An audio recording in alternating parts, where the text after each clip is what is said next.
Hello traders, welcome to my channel. My name is Siddharth and ये मेरे channel की first video है। तो सबसे पहले मैं आपको अपने बारे में थोड़ा बता दूं।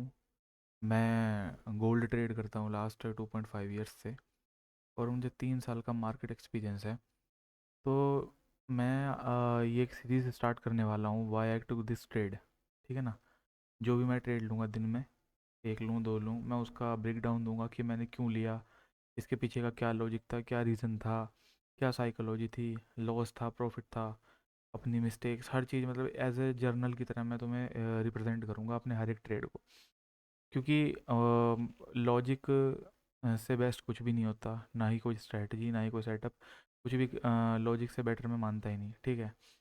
तो अगर तुम्हें मेरा लॉजिक पता होगा तो तुम भी अपने आने वाले ट्रेड्स को मेरे लॉजिक के हिसाब से कंबाइन करके एक अच्छा खासा प्रॉफिट जनरेट कर सकते हो। तो लेट्स गेट स्टार्टेड। तो मैं शुरुआत करूँगा फ्राइडे के ट्रेड से। तो ये जो मेरा ट्रेड है ये है यूएस ऑयल का।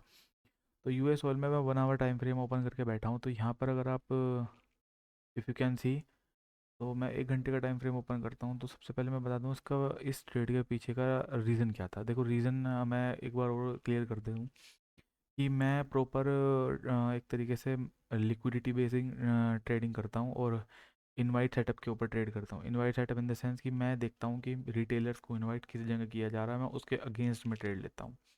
ठीक है ना। मैं अगर आसान भाषा में बोलूँ तो मार्केट में दो पार्टीज़ होती हैं, एक तो रिटेलर, एक ऑपरेटर, जिसे हम इंस्टीट्यूशंस भी बोलते हैं।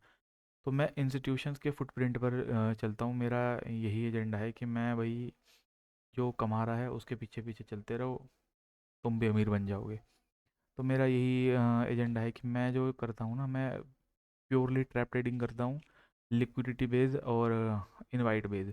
तो जैसे कि आप देख सकते हैं, वैसे मैं हमेशा गोल्ड ट्रेड ही करता हूँ, मोस्टली क्या हमेशा ही करता हूँ, लेकिन मेरा ये बहुत दिनों बाद यूएस ऑयल के अंदर एक ट्रेड है तो मैं पहले गोल्ड में दिखा देता हूँ। तो उस दिन मुझे कोई सेटअप दिखा नहीं, गोल्ड कंटिन्यूस क्रैश किया जा रहा था, कोई सेटअप मुझे दिखाई नहीं दिया। तो इस वजह से मुझे यूएस ऑयल में एक अपॉर्चुनिटी दिखी, तो मैंने यहाँ पर एक बाय एंट्री ले ली। और आज सैटरडे है वैसे तो, और 8 बज के 45 मिनट पर मैं ये वीडियो रिकॉर्ड कर रहा हूँ। तो मैं बस यही कहूँगा कि मैंने ये ट्रेड ना एक तरीके से छोड़ दिया है, जो कि जो भी इसका आउटकम निकलेगा वो मंडे को निकलेगा। तो सबसे पहले मैं आपको इसका एक रीज़न बताता हूँ। देखो रीज़न नंबर 1 है कि जो 4 आवर टाइम फ्रेम पर चलते हैं, कि जो यूएस ऑयल है वो कंटिन्यूस गिर रहा है। ठीक है ना, कंटिन्यूस गिर रहा है। और यूएस ऑयल का एक वो देखो तुम, मतलब एक पैटर्न देखो, यूएस ऑयल जब गिरता है ना तो तेज़ी से गिरता है, ऐसे इस तरीके से गिरता है। लेकिन जब इसको ऊपर उठना होगा, लेट सपोज कि मार्केट को अब ऊपर जाना, तो उसकी जो बाइंग है, वो जो सेलिंग है वो वीक होती चली जाएगी और उसके बाद एक वो अप मूव देगा। सेलिंग जो है बड़े बड़े पुल बैक लेने लगा, भाई इतना मूव किया उतना ही पुल बैक ले लिया, इतना मूव किया उससे आधे का पुल बैक ले लिया। तो ये जो है ये वीकनेस शो कर रहा और इसी वजह से मार्केट ऊपर चला गया। तो उसी को देखते हुए मैंने यहाँ पर देखा कि जो सेलिंग है वो काफ़ी वीक दिखाई दे रही है हमें। ठीक है ना, यहाँ से सेलिंग आई वीक है। अगर एक मान के चलिए ट्रेंड लाइन है 4 आवर टाइम फ्रेम की। अब इस 4 आवर टाइम फ्रेम को ने इस ट्रेंड लाइन को सबने मार्क कर रखा होगा, रिटेलर्स ने। मोस्टली रिटेलर्स क्या सोच रहे होंगे कि भाई जब भी इस ट्रेंड लाइन को टच करेगा हम सेल करेंगे। वैसा किया अभी मार्केट ने, उन्हें प्रॉफिट दिया, अभी जैसे इन्होंने यहाँ पर आया सेल किया, सेल किया, सेल किया। अब इसने इस लेवल को 11 नवंबर को ब्रेक किया।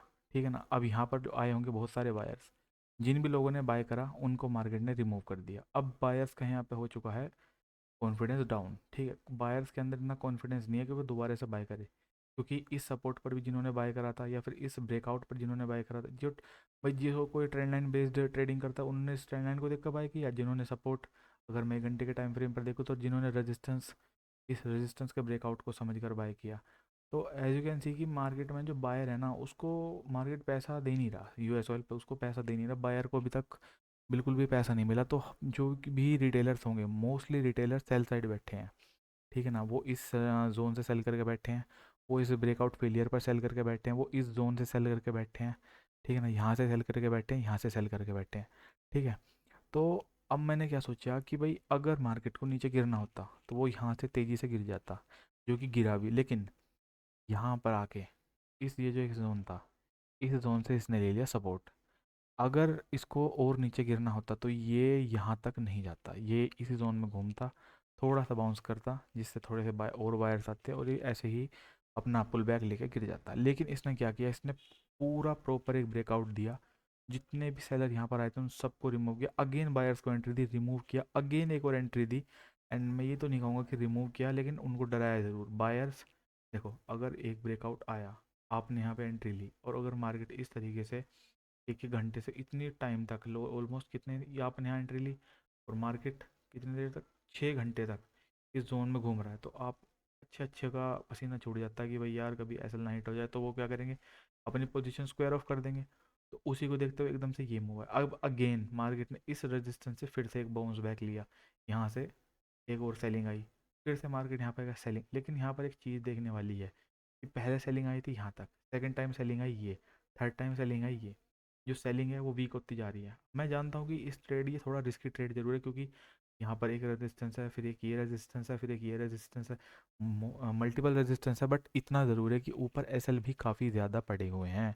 इस जोन के ऊपर मुझे काफ़ी ज़्यादा एसएल दिख रहे हैं, और इस जोन के ऊपर भी मुझे काफ़ी ज़्यादा एसएल दिख रहे हैं।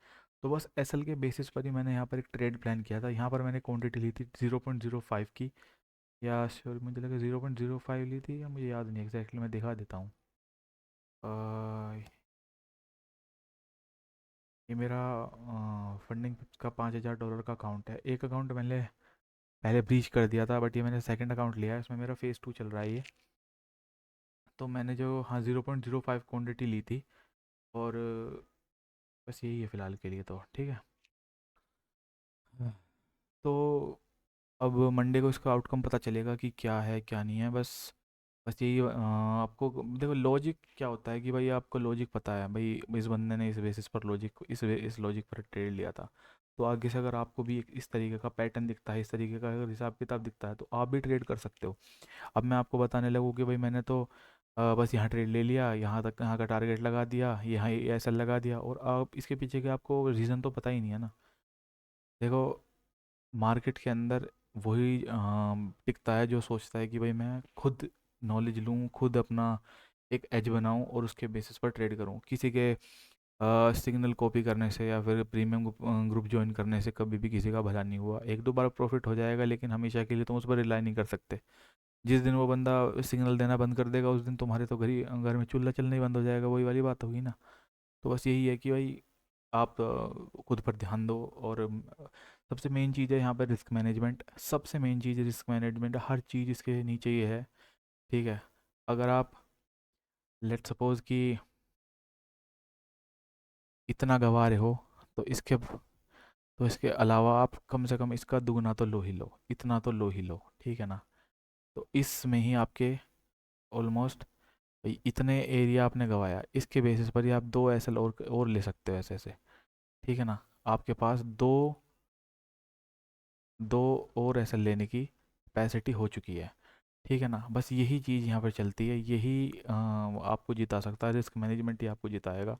बाकी कोई भी, आप अगर आप डेली स्ट्रैटेजी पर बाउंस कर रहे हो कि मैं आज ये काम नहीं करी, मैं कल को ये लगा, मैं ये वाली ट्राई कर लेता हूँ, मैं ये वाला पैटर्न लगा देता हूँ, मैं ये वाला इंडिकेटर, कुछ भी काम नहीं करता मार्केट के अंदर। मार्केट के अंदर सिर्फ दो चीज़ काम करती हैं। तुम्हारा एक, जैसे कि मेरा चैनल है इलीट माइंडसेट, तुम्हारा माइंडसेट अप होना चाहिए, और तुम्हारे पास एक स्किल होनी चाहिए रिस्क मैनेजमेंट को लेके, तुम पैसा आराम से बना लोगे। तो that's it for today guys. तो मिलते हैं अगली वीडियो में। और ये जो सीरीज़ है, मैं अपनी पूरी की पूरी कोशिश करूँगा कि मैं डेली एक वीडियो ज़रूर डालूँ। तो इसमें मैं आपको पूरा अपना ब्रेक डाउन दूंगा, लॉजिक्स का, मतलब ट्रेड का लॉजिक बताऊंगा ज़रूर। थोड़ा, हाँ, आज पहली वीडियो है ना, तो थोड़ा वो हो रहा हूँ, नर्वस हो रहा हूँ, तो प्लीज़ एडजस्ट कर लेना। So thank you so much for watching guys, and मिलते हैं अगली वीडियो में।